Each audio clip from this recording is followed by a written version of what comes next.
ইলিশ মাছটা আগে ভেজে নিচ্ছি একটু, 2 পিস করবো আমার জন্য। এটা হচ্ছে সর্ষেটা দেব না, কারণ একটু গরম পড়েছে, গরমে সর্ষেটা ভালো নয়। এই বেগুন ঝোল হবে, বেগুন দিয়ে এই ঝোলটা করা যাবে। এরপর দেখুন এই কড়াটার মধ্যেই কিছু কালো জিরে দিয়ে দিচ্ছি, ঠিক আছে। একটু তেল গরম করে নিয়েছি। এখন এটার মধ্যে আমি এই পিস পিস করে রাখা আছে এই বেগুনগুলো, এই দেখুন দিয়ে দিলাম। আর তারপরে একটু কাঁচা লঙ্কা সাথে দিয়েছি। পরিমাণ মতো নুন হলুদ তো দেবেন।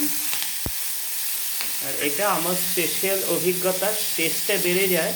সামান্য একটু লেবু চিপে দেবেন, খুব বেশি নয়, তখন দেখবেন একটা আলাদা রকমের টেস্ট চলে এসছে, ঠিক আছে। এখন এটার মধ্যে আমি সামান্য একটু জিরেও দেবো, কিন্তু অনেকে দেয় না, কিন্তু আমি দিচ্ছি সামান্য জিরে। এবং আর এই হলদিটা কোথায় গেল, আবার একটু হলদি দিলাম, ঠিক আছে। আর একটু নুন দিয়ে দিচ্ছি পরিমাণ মতো। এটা এখন ভালো করে কষতে হবে। কষাটা হয়ে আসছে, এখন জল দিয়ে দেবেন আন্দাজ মতো। তারপরে দেখবেন এই ঝোল হয়ে যাচ্ছে, টকবক টকবক করে ইলিশের ঝোল। এই ঝোলটা যখন ভালো করে ফুটবে, ওর মধ্যে মাছগুলো দিয়ে আবার কিছুক্ষণ 5 মিনিট থেকে 10 মিনিট ফুটিয়ে নেবেন। এটা আমি এখন 5 মিনিট ফোটাবো।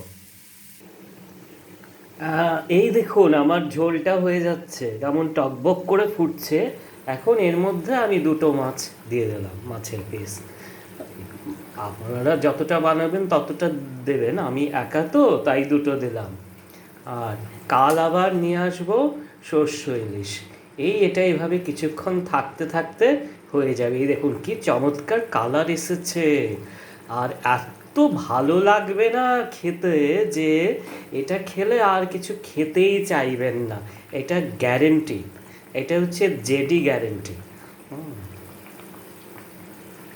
যে চা অনেক খুবই ভালো খেতে, দেখতেও ভালো, খেতেও পারবেন। এই দেখুন কি সুন্দর মাছ বেগুন হয়ে আসছে, আর একটু মিশে যাবে, তারপরে আমি নামিয়ে নেব। তো ভালো থাকুন, আজ এই পর্যন্তই রাখছি।